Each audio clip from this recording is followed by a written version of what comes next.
Please welcome Haim Agami-Turjeman. Hi, everybody. This is also my first time. A bit excited, but I'm fine. So my name is Haim. I work at Yotpo for the past 2 years. We are doing mostly Angular. And she said to me to do that. Oh. Yeah. Okay. So this is Ido. This is my son. And he started picking up English lately. And I expected from him to say, Dad, what is a cat? What is a dog? How do you say it in English? And instead he's asking me, what is Angular? Why do you say lazy all the time? What is component? And it's a bit scary, but okay. Okay, COVID did this to, I guess most of us. So, again. Whoa, it's really... So, yeah, this is what I'm saying. Why did he pick up all these words? Because for the past year or so, we are concentrated in Yotpo to take our application to the next level. And one of these is to make them faster, to make them more responsive to our users. And we moved to Angular from AngularJS, and we try to stay cutting edge as much as we can. And I guess all of you know, you get to a lot of issues with bundle size and feature requests that made your application get slower and slower. So let's look at an example.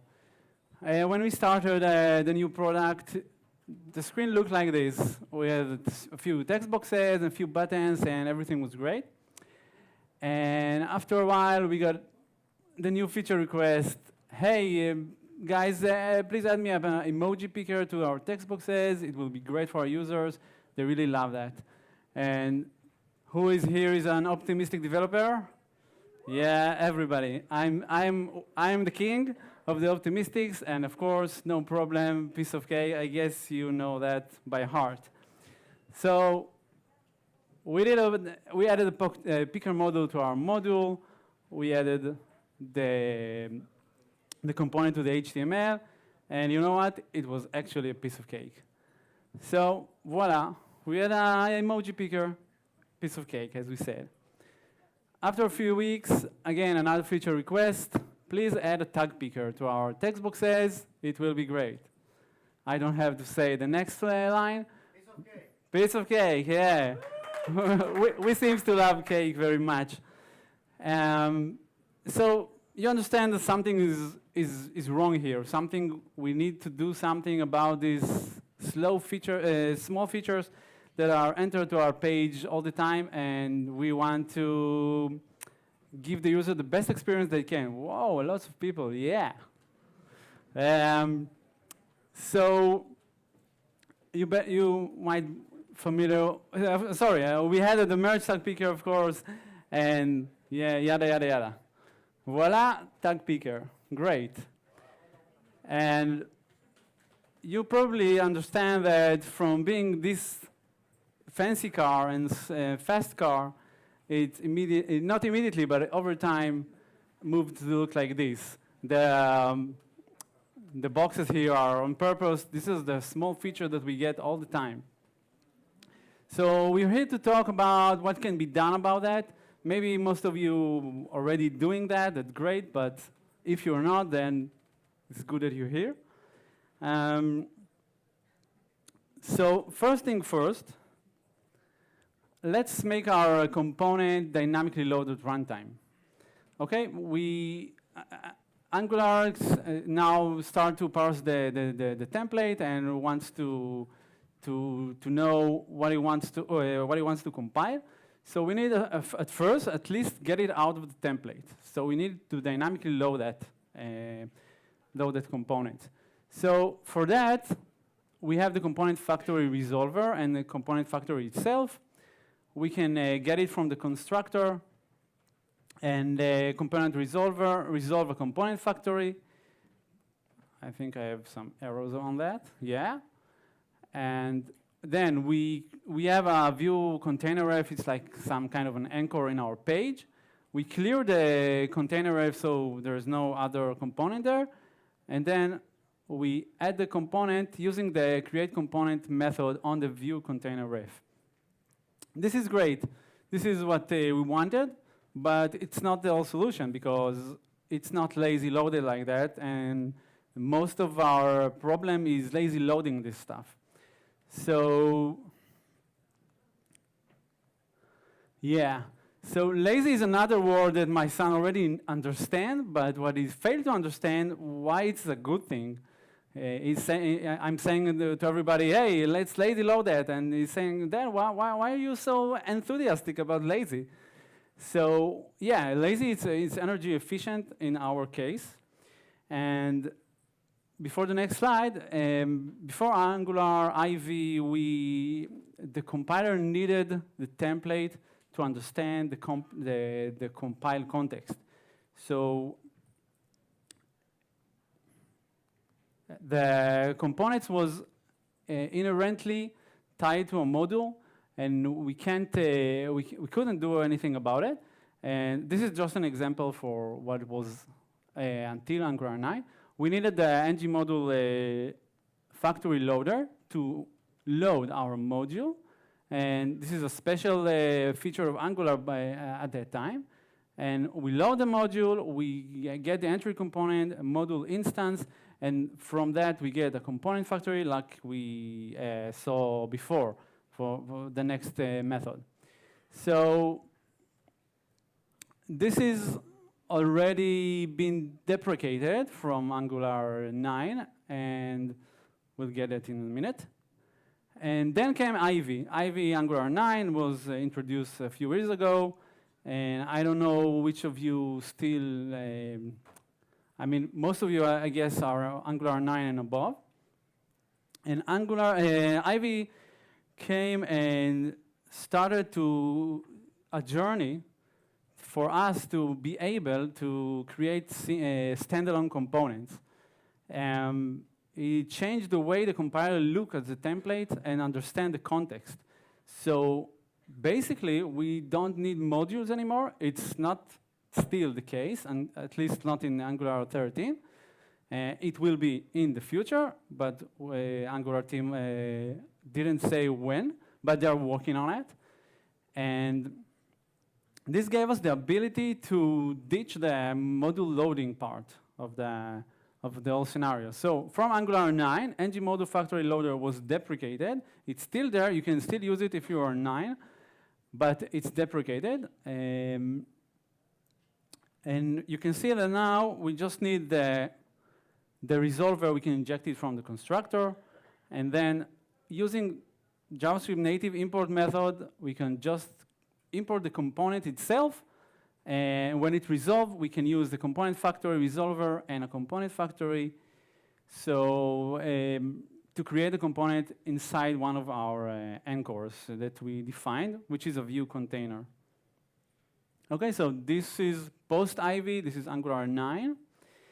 And Angular 13 was released a few days ago. And there was a lot of changes, but for this change, for this matter, they only added they updated the API of the create component. And now you see we don't need even the component resolver factory. We don't even need a component factory. Angular takes care of this on its own. And we straight give him the component one component, the type of the component that we want to create. As you saw, this is the journey from being mostly dependent on a module to then being dependent on a component factory, and now this is gone. It's not gone, it's behind the scenes. I guess Angular wants to remove it entirely, and they just give us in steps the ability to remove it at all from our code base. And this is all the journey to standalone components. Can you do that dynamically? Like here you have Yeah, well, I can use you can have a map of types. You can have brackets, square brackets with the name. It's just, this is the given TypeScript compiler will not give you an error because it understands it's inside the import and it knows to read this into this and you get this. But it's simply JavaScript handling because it's not there in the compile time. Okay, I had errors for that. Okay, let's see that in action.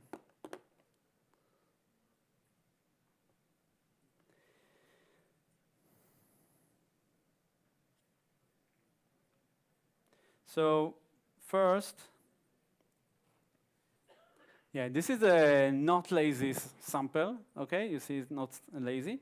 And we can see that the module, let me enlarge that, is 100 kilo. It's dev mode and it depends on Angular material on purpose to get some meat into it.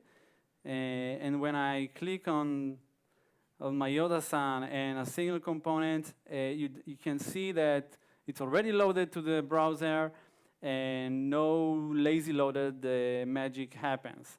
So if we get back to the code, this is my template of the page. So you can see the app component one and the app large component are there. And as I say, the compiler understands that he needs that from the module. And if I didn't put it here, then it will say, hey, I don't know this component. What are you doing? Okay, so this is the case. And of course, I needed to do that. I needed to, wow, I don't see anything. I needed to import it and declare it in a specific way. Okay? So let's see what can be done. This is a not lazy, this is a lazy version.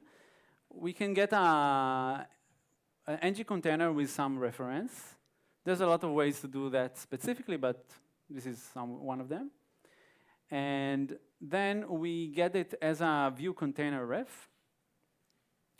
As we saw in the slides, then we get the ComponentFactory resolver, and we import it, and then use it, clear, and another thing that I didn't show in slides is that you can add the injector to it, which allows you to use some injection tokens or maybe modules that you loaded inside the loaded component. For instance, I created the injection token project name, and I provided it in this feature module.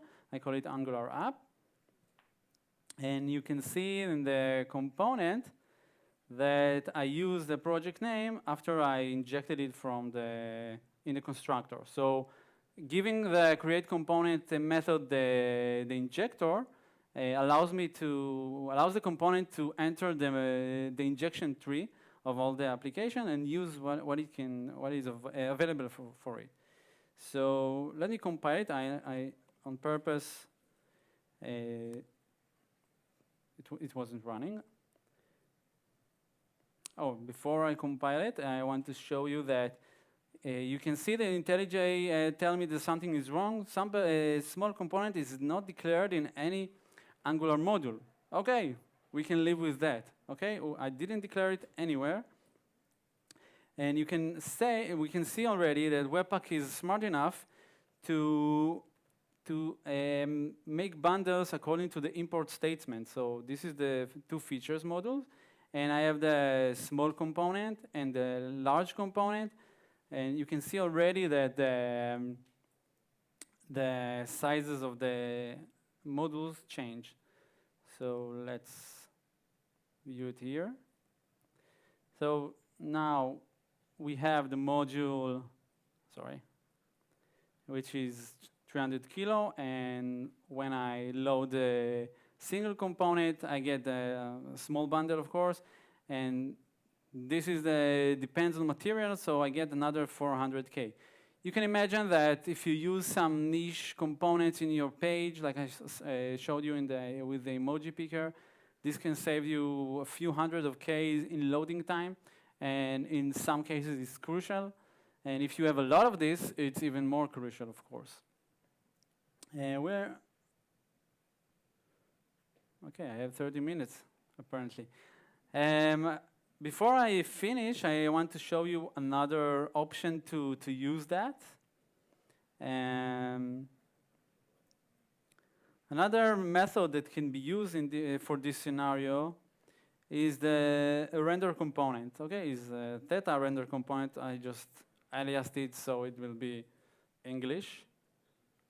Okay, so you can use the render component, and same as the create component, give it the component type, and it gets a JSON object of all kind of options. One of them is what is the host. I just call it anchor. I can say Haim, and of course the injector. And you can see that in the page I had the anchor. I of course can call it Haim. It doesn't matter. Of course, for this to work, we need to add the no error schema to the module, but it's working the same way. Yeah, really compiled, great. And as you saw, we also use the injector again. So you see, hi Angular app, and the component is lazy loaded by itself, and that's it. Oh, one small thing. A bit of a cheat, I admit. In the large component, you saw that I used the Angular material. So what I did to enable the Angular material in my component is just create a module for it and enable and import the modules I needed for the specific component. I guess that for summary, before I guessing something, for summary, use that ability. Angular is taking us to there step by step. We're not there yet, but we will be there, I hope next year. And I guess one of the problems or one of the hard difficulties for the Angular team that many frameworks that we use still use the module system, and to break it apart or to change it, it will be a slow process. So I guess we still need the modules for the time being, but I showed you some methods to avoid it or use it in a better or smarter way that you can use in your application. And you can build a lot of services around it. For instance, you can build a service that with some kind of RxJS pushes what is the component, and the other components listen to what component to render now. There are a lot of samples in the internet, and you can play around with it. It's really cool, and it's really helpful for your application. So that's it. Thank you very much. I'm Haim. I'm from Yotpo, as I said. אני אעבור לעברית עכשיו. אתם מוזמנים לבקר אותנו בבוס שלנו, אנחנו מגייסים כל הזמן ומלא, אז תבואו, אתם מוזמנים ליצור איתי קשר בלינקדאין אם יש לכם איזושהי שאלה. אני לא בטוויטר וזה, אני מספיק זקן בשביל זה. אז באמת, בואו לבוס לדבר איתנו, יש משחק מגניב, ונשארו מכוניות? יש מכוניות, אז לא לוותר, אני בטוח שלחלקם יש ילדים שמחכים לזה.